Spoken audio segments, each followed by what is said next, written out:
I'll have to sand these mugs down because the glaze was a little too runny, so it almost dripped off the handle of the mug there.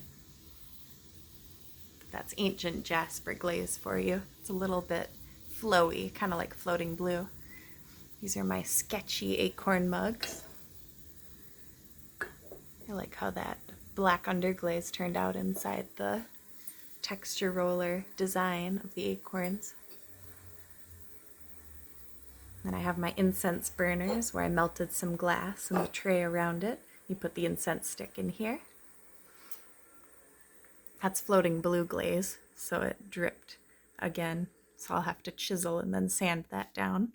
Got to be real careful when you're double dipping glazes. Some of them are a little extra runny.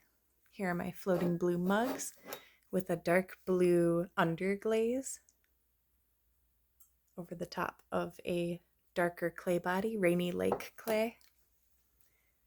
It's another incense burner. Tiny hand-built mug with a heron. Either a heron or an egret, I believe. Texture roller.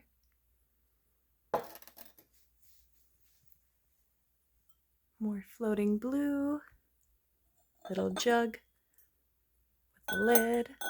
So that's right fitted on there, so that didn't warp at all, thankfully. Then I have some of my fall series. We've got our pot with fall leaves, large lid for vertical height. So that looked pretty cool. This one I like a lot, actually. I dipped the top in that ancient jasper, and it flowed nicely down the edges. It's a cute little lid with a leaf. I really like how this one turned out. It's got a blue jay on it. Let's bring it into the light here.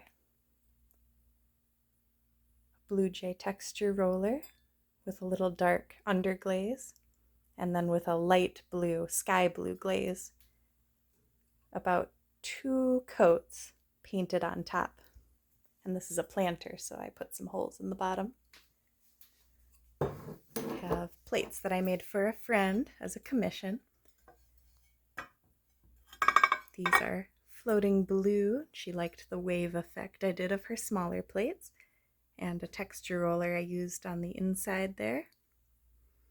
So those turned out pretty well.